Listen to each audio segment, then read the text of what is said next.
Sup guys, I'm Kel, Red Zone Rogue, and welcome to my very first Legends of Runeterra video. This video kind of serves as a, hopefully, quick first look into the game and a summary of my first impressions as a longtime card game content creator and fan. The fact that I played this game till 4 AM last night may give you some slight inclination as to my feelings about it.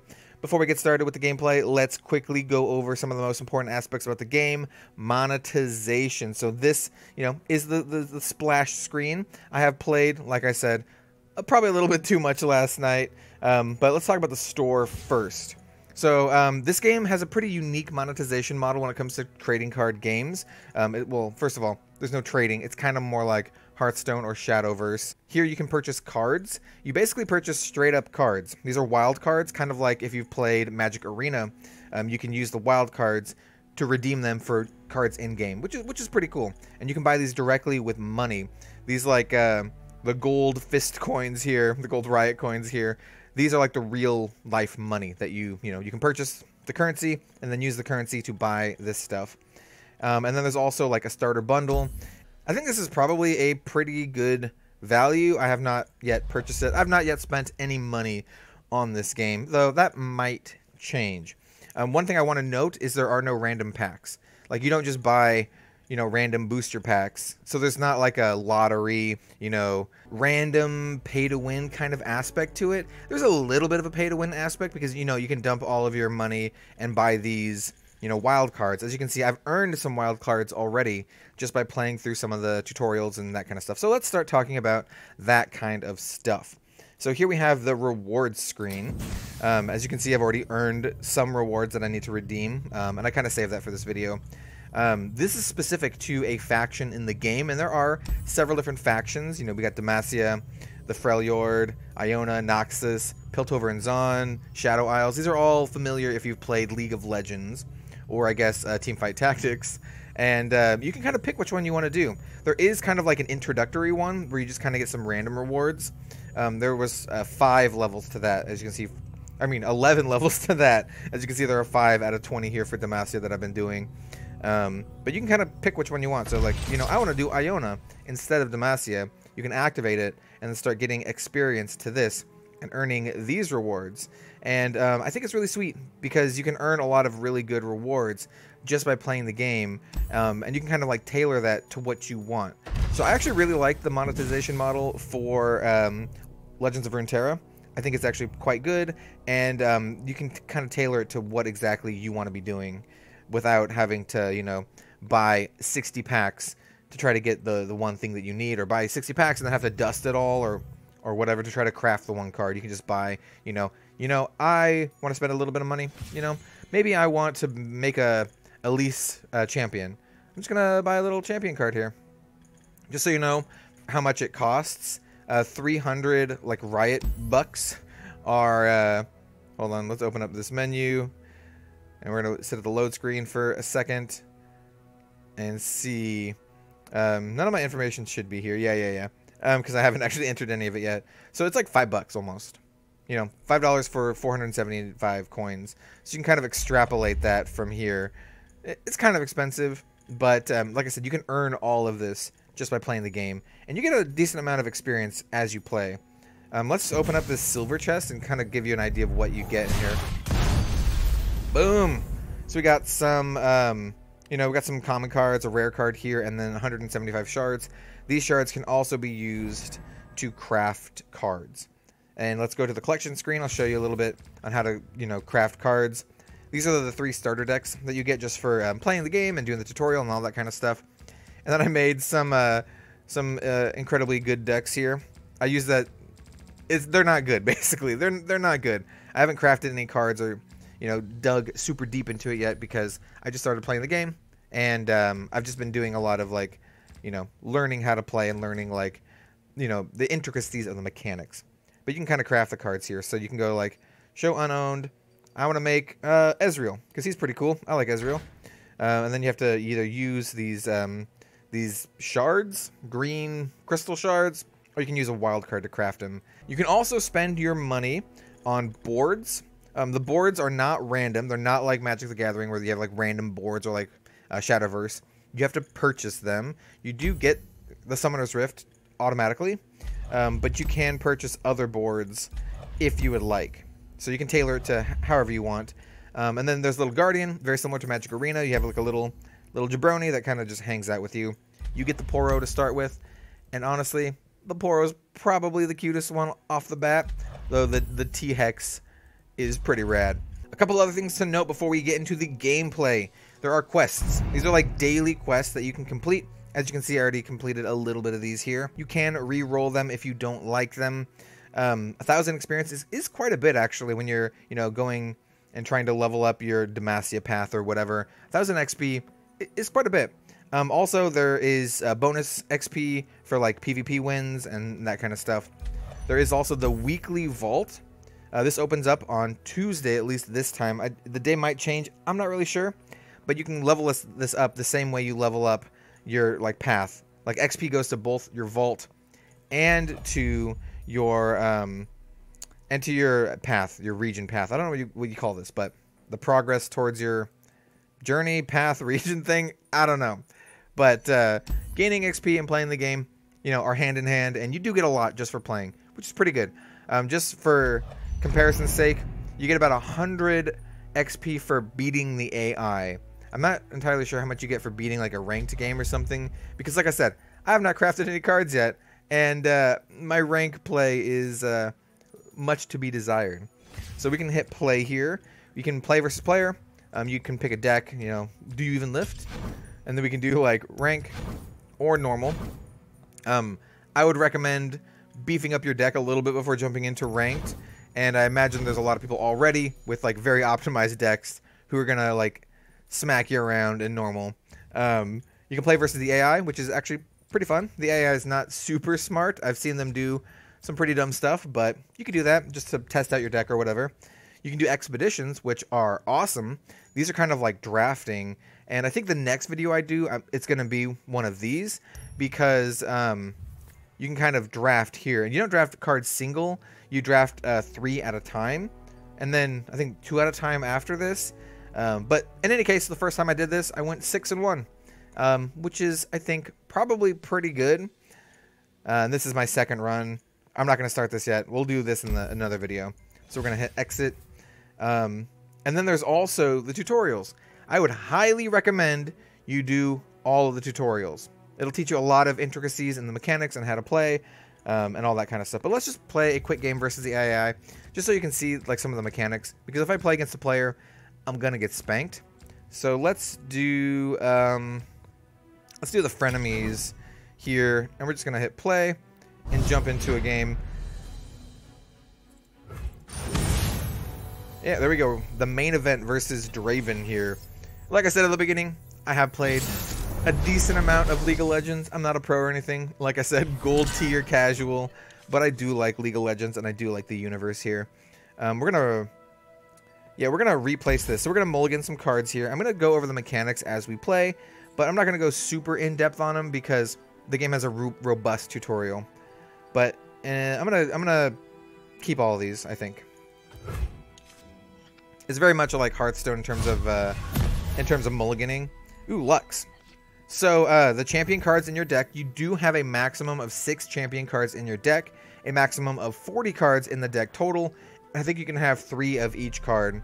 I'm not sure how many champions you can have. Maybe 2 or 3.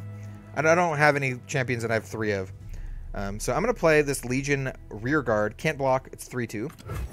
Not too bad. Won't get past me. One of my favorite things about this game is both players take the turn at the same time, which is really sweet. Then you alternate each round. One person attacks, one person defends, and that kind of stuff. So I'm going to attack here. Ready. They don't have nothing to defend with. Ooh, but they have a spell. It says Jury Rig Burst. When cast or discarded, summon a Scrap Scuttler. And they're going to block. Sweet. So this game feels like a mix between Hearthstone, Shadowverse, Magic Arena, but it does have a lot of like unique mechanics, which I think is actually really cool. There's a 1/1. You know, I'm going to kill their 1/1. And I'm going to kill it because it has Challenger, and Challenger makes it so that it can force one of my units to block it. And I have a 3/1 here, and I don't want to be killed by this little 1/1. Even though he says he can't block, the challenger kind of overrides that. So, okay, we're going to do this. And then they have a chance to respond to this. Different spells have different speeds. There is burst, which I think might be the fastest, and then there's fast and then slow. And each one kind of determines when you can kind of play them. I'm going to play this Cytherea of Cloudfield. New recruit reporting in. New recruit reporting in. Let's test my theorem. Really? That does not seem like a good attack. Unlike magic, you cannot double block. You can only block 1-to-1. I won't back down. You can also only have 6 units on the field at a time, which very much reminds me of Shadowverse, where you have like a limited number of units you can have. It's round 3. So I can play something here. Well, actually, no, I can't. But if I had something, I could play it here, and then they would have a chance to respond. Or I can just attack.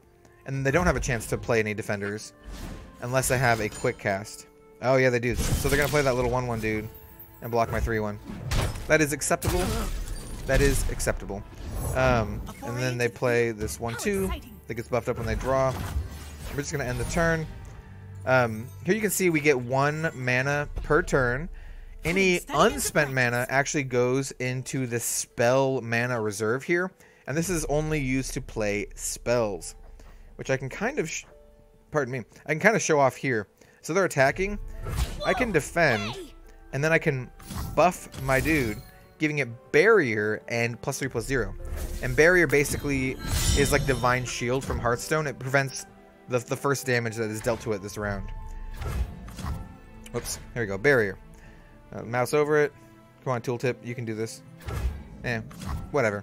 You'll see. So my guy takes no damage. There's dies. Pretty good trade. Now it is my turn. Let's see. I can play this because I have 5 mana plus 3 like spell mana. This is a spell. I think I'm gonna do this because it's gonna summon 2 3/3s and then give +1/+1 to all of my elites. And Cytherea is an elite, so yeah, we're gonna play that. Drop some dudes. They're gonna play this little 2/1. Whatever. I'm gonna attack with the 4/4s. And there's 1/1/2. I'm gonna leave Cytherea back because I do want her to play the crowd favorite so he can get like extra buffed. We can also just play Cytherea or Lux next turn. I don't know. We're gonna attack with her. I'm innocent. Oh, I see. I see. So we're gonna trade. That's acceptable. They're very aggressive in their trades, but at least they get a benefit out of it. They get a draw card when it dies.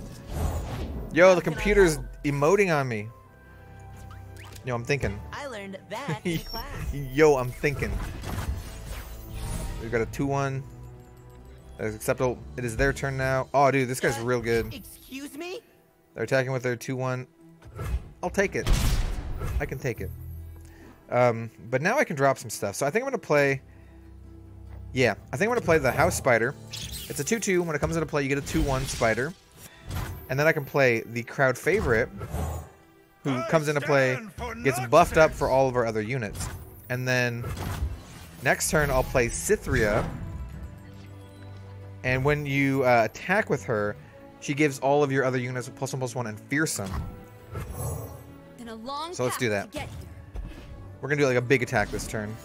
Are they going to stun it? They always have a stun. That's fine. They should have not stunned him, though. So he's a 6/6. Overwhelm is kind of like trample. So any excess damage dealt to a unit is dealt back to the opponent directly.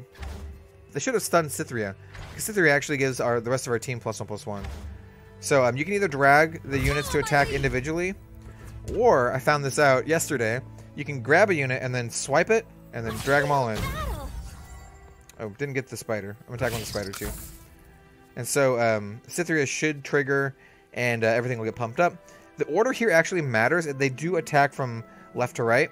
So if for some reason, like if this character dying mattered, so if like this character dying maybe gives the rest of the team +1/+1, you want to order it first. But in this case, I don't think it really matters. Well, yeah, I don't think it matters. Attack. So there's the buff. They're gonna block the 6/6, which is acceptable. They're gonna deal 3 damage to him, also acceptable, because they have no resources in their hand, and they're at 9. So they basically have kind of lost at this point. Next turn I can play this big dude. This turn I can play Lux. So we have 3, 4, 5. You know what? I'm not gonna play anything. I'm just gonna play this big dude next turn and then attack. Yeah, I'll just pass. Because like I said, you can only have 6 units on the field. Ooh, Darius. Yeah, I'm gonna play Darius. So I want to play him, and then he's immediately going to level up. So Darius and Lux are champion cards. Champion cards are very, very powerful, and they can also level up. So Darius here, his level up trigger is the enemy Nexus has 10 or less health, and they have 9, and then he will turn into this version of Darius with 10 strength and 5 defense. He's just a big dude. This is the champion spell. This Darius in your hand becomes the champion spell if you already have a Darius on the field. So anyway, let's play the Darius. Witness true strength. So that's him leveling up. All the level ups have like really cool animations. Handle this myself. And 1 damage to all enemies. That's fine. So they're gonna kill our little spider. But I'm pretty sure they just die. Well, since they killed our spider, I can play this guy. Carve a path. Yeah. And you know, this one has 0 attack. When this attacks, it gives all of my other allies fearsome. And what fearsome is it can only be blocked by enemies with 3 or more powers. So this one will not be able to block. Let's just chuck all this onto the field and destroy our poor unsuspecting AI. I'm gonna ninja emote them. -20. Good game. Man, I love the victory splash screen here. It's like, I don't like using this word, but it's fairly epic. So you go, we got our experience goes into our Demacia line and then the vault line. So that's Legends of Runeterra. If you couldn't tell, I really like this game. I'm probably going to be making more content for Legends of Runeterra on the channel. You can expect stuff like, I don't know, deck techs of decks that are good once I have a collection going here. The very next video is going to be an expedition, and you'll see my draft process in a couple games, and maybe I'll split it up to make it, you know, more than a couple videos. We'll see. I don't want it to be like a 2-hour-long thing because it took me a little while to get through my first expedition. And then, yeah, just, you know, if you liked it, if you like Legends of Runeterra, if you like what you're seeing, click subscribe, click that bell thingy or whatever, and yeah, folks, I'll see you next time for some more card game content. See you later.